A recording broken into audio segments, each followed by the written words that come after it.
अपने द्वारा प्रदान किए जा रहे ज्ञान में अर्जुन के विश्वास को दृढ़ करने के लिए श्री कृष्ण इस अध्याय में इसके आदिम मूल का खुलासा करते हैं।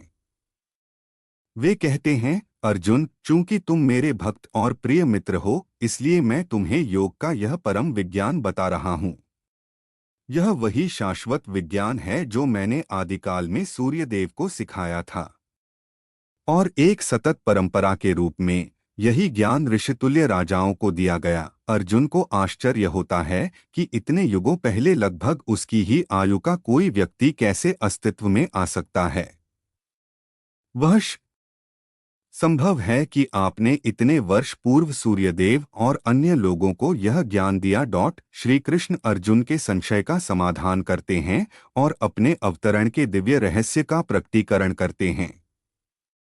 वे कहते हैं कि यद्यपि ईश्वर अजन्मा और शाश्वत हैं, फिर भी वे धर्म की स्थापना हेतु अपनी योगमाया शक्ति से इस धरा पर अवतरित होते हैं।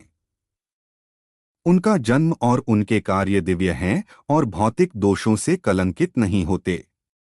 एक बार जब कोई भक्त इस रहस्य को जान लेता है और पूर्ण श्रद्धा के साथ भक्ति में लग जाता है, तो वह ईश्वर को प्राप्त कर लेता है और फिर इस संसार में जन्म नहीं लेता। इसके बाद श्री कृष्ण पिछले अध्याय के विषय कर्मयोग पर लौटते हैं। वे कर्म के स्वरूप और उसके 3 सिद्धांतों कर्म, अकर्म और निषिद्ध कर्म की व्याख्या जारी रखते हैं। वे विस्तार से बताते हैं कि कर्मयोगी अत्यंत कठिन कार्य करते हुए भी अकर्म की अवस्था में रहते हैं और ऐसे कर्मों के फल में नहीं फंसते। यह जानते हुए प्राचीन ऋषिगण अपना समस्त कर्म भगवान की प्रसन्नता हेतु यज्ञ मानकर करते थे। वे सुख, दुख, सफलता या असफलता से प्रभावित नहीं होते थे। वे बताते हैं कि जब यज्ञ उचित रूप से समर्पित होकर उचित ज्ञान और शुद्ध भावना के साथ किया जाता है, तो उसका शेष भाग अमृत के समान हो जाता है, और ऐसे अमृत का सेवन करने से भक्त सभी अशुद्धियों से मुक्त हो जाते हैं। इस शाश्वत ज्ञान रूपी नौका पर सवार होकर बड़े से बड़ा पापी भी भौतिक दुखों के सागर को पार कर सकता है।